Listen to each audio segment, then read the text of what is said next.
ล่าสุดญาติพี่น้องของผู้ที่สูญหายไปกับการดำซอกหาป่าอยู่ที่ก้องเขื่อนน้ำทาบ้านหาดม่วงอยู่เมืองผาอุดมแขวงบ่อแก้วบ่ได้นิ่งนอนใจเพราะว่าปัจจุบันนี้เพิ่งไผ่บ่ได้แล้วติดต่อหาทางกู้ภัยไทยโดยเฉพาะแม่นอาจารย์ติ้งลีได้ออกมาโพสต์เมื่อประมาณ3 ชั่วโมงที่ผ่านมานี่สวัสดี FC แฟนคลับทุกท่านกันแล้วกันมาพบมาพ่อกันคลิปนี้ท่านผู้ชมจะพาทุกคนไปติดตามการเคลื่อนไหวของกู้ภัยพี่น้องชาวไทยซึ่งเป็นฮีโร่ที่มาช่วยเหลือชาวเมืองล่องแจ้งเมื่อเดือนที่แล้วนี่ต่อกับเหตุการณ์คนสูญหายอยู่ที่แขวงบ่อแก้วซึ่งข้าเจ้า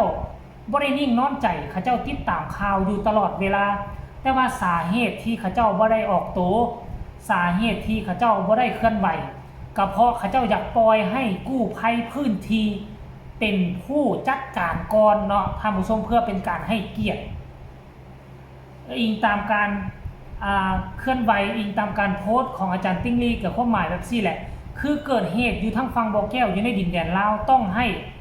ทั้งเจ้าหน้าที่ทั้งหน่วยงานทหารตำรวจกู้ภัยลาวพากันจัดการก่อนคันถ้าหากว่าเหนือบากลัวแห้งเหนือความสามารถเฮ็ดแนวใดแล้วกาบ่เจอบ่พบบ่พ่อข้าเจ้าจึงจะเข้าไปช่วยแต่ว่าถึงยังใดก็ตามเวลามันผ่านมา5 วันแล้วมีกู้ภัยกาแดงลาวกับกู้ภัยจากเชียงของเชียงไฮ้เข้าไปแล้วไปแต่ตอนบ่ายเดียวหลังจากนั้นก็บ่เห็นกู้ภัย2 หน่วยงานนี่มาอีกเลยคือถอนออกแล้วท่านผู้ชมเอ้ยในเมื่อมันเป็นแนวนี้ทั้งญาติพี่น้องของผู้ที่สูญหายก็ทนบ่ได้ก็เลยติดต่อหาทั้งอาจารย์ติ้งลีโดยกงเลยมีเนื้อในใจความการแชทอยู่นี่นะท่านผู้ชมอาจารย์ติ้งลีออกมาโพสต์เมื่อ3 ชั่วโมงสำหรับทีมสายทาน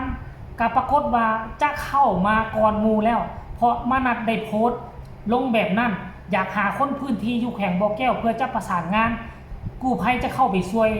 จะเข้าไปทำภารกิจไวๆนี่แต่บ่ได้บอกว่าจะไปช่วยทำภารกิจอีหยังแต่ค่อย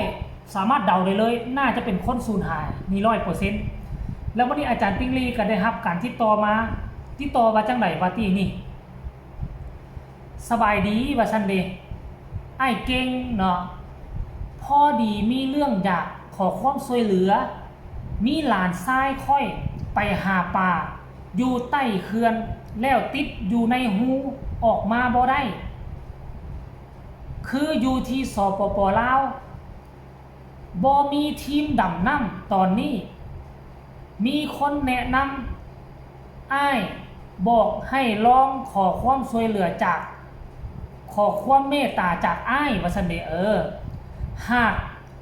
อ้ายพอมีกำลังที่จะช่วยเหลือหรือการแบ่งปันข้อมูล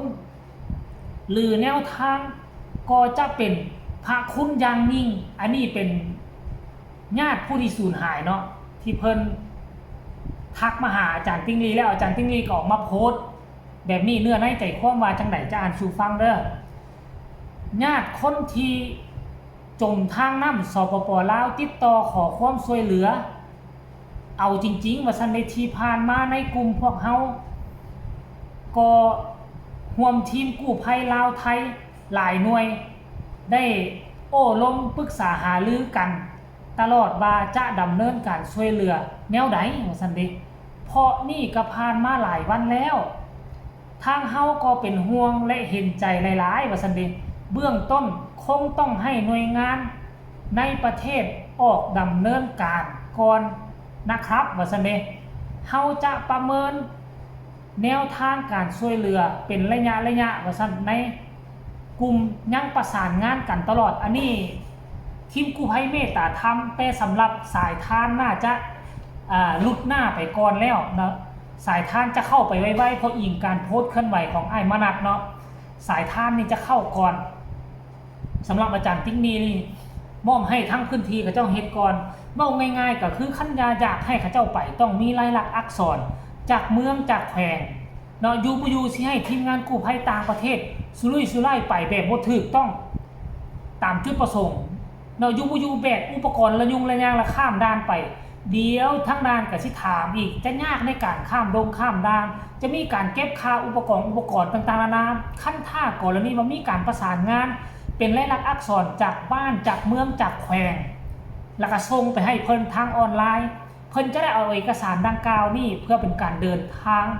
เพื่ออำนวยความสะดวกในการเดินทางมาช่วยเหลือนั่นเองท่านผู้ชมเนาะอันนี้คือการเคลื่อนไหวของทีมงานเมตตาธรรมซึ่งตุนตายเพิ่นได้ไปใช้ชีวิตเพิ่นได้ไปเฮียนฮู้อยู่หั่นขั้นก่อนแล้วนี้ว่าเคสนี่อาจารย์ติ้งลีฮับมานี่ตายซะได้แสดงความสามารถ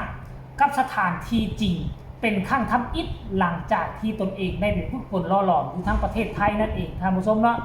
ก็ถือว่าเป็นห่วงเป็นใยเพราะเข้าเวลา5มื้อแล้วเนาะ5มื้อแต่หลายคนก็ส่งข้อความมาหาอยู่ท่านผู้ชมบอกว่ายกตัวอย่างคือเคสที่กระโดดสะพานอยู่ทั้งสวรรณเขตกลัวจะเห็นก็ใช้เวลา7มื้อแล้ว7มื้อนั่นน่ะห่างจากจุดที่กระโดดไป21กว่ากิโลเมตรอันนั้นคือน้ำคลองบ่มีอีหยังขวางกั้นได้แต่อันนี้ก้องเขื่อนเนาะลงกว้างของน้ำก็สิประมาณ50เมตรแล้วเข้าไปติดอยู่ในโพรงของโพรงใต้เขื่อนนะท่านผู้ชมอาจจะยังอยู่ในหั่นหรืออาจจะออกมามีโอกาสที่เราจะเข้าไปในหั่นเลิกตื่มเพราะว่าหยังมันเป็นโพรงน้ำตกจากเขื่อนลงมานี่แล้วมันก็สิซ้อเข้าไปในนี่ซ้อเข้าไปเลิกเลยแหละอาจจะเลิกเข้าไปประมาณ10กว่าเมตรเนาะ10กว่าเมตรขั้นท่าไปติดอยู่หั่นเวลาเขาเจ้าปล่อยเขื่อนมาน้ำจะทังเข้าไปได้ทังเข้าไปแล้วอาจจะดันตัวเราเข้าไปเลิกตื่มหรืออีกอย่างนึงก็อาจจะทังเข้าไปแล้วไปชุดตะฟังอาจจะดันตัวเราให้ไหลไปกับน้ำแล้วมีซองข้อสันนิษฐานตามที่ค่อยคิดนะท่านผู้ชมหลังจากที่อาจารย์ติ้งลีเห็นโพสต์นี่เพิ่นก็เขียนแบบนี้แล้วขั้นท่าว่าให้ทีมกู้ภัยท้องถิ่นดำเนินการก่อนมันก็5มื้อเลยเด้อาจารย์ให้5มื้อแล้วเนาะแต่ว่าก็หวังว่าทั้งเมืองผาอุดมทั้งญาติพี่น้องก็จะได้ทำการให้มันถูกต้องขั้นก่อนแล้วเนี่ยมีลายลักษณ์อักษรไปตั้งแต่มื้อทำอิฐที่คนนี่สูญหายค่อยเชื่อว่าทั้งทีมงานกู้ภัยทั้งฝั่งไทยเพิ่นมาไวแน่นอนปัจจุบันนี้ทีมงานของสายทานก็อยากมาอยู่แต่ว่าเขาเจ้าต้องติดต่อประสานงานหาคนพื้นที่ที่จะจะลมกับผู้รักผู้ใหญ่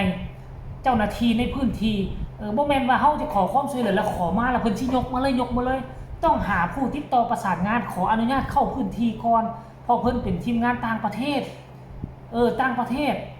การเข้ามาของเพิ่นมันต้องปลอดภัยและก็ถูกต้องจังหน่อยนึงเฮาเต็มใจมาช่วยเหลือจังหน่อยเจ้าหน้าที่ตำรวจเข้ามาสำรวจกวดกาขอกวดนั่นกวดนี่มันจะเป็นการยุ่งยากแล้วก็มันจะเป็นการที่บ่ดีคันบ่มีเอกสารนี่กวดแท้ได้บ่ว่าจะฝั่งไทยฝั่งลาวมันต้องมีเอกสารคักแน่ที่จะเข้าไปช่วยเหลือกันก็ได้เอาก็หวังว่าเคสนี้จะได้รับการช่วยเหลืออย่างไวว่าและจะค้นหาให้พบไวๆนี่เป็นห่วงเป็นใยทั้งครอบครัวของผู้ที่สูญหายก็แล้วกันฝากทุกคนกดไลค์กดแชร์สำหรับคลิปนี้สบายดี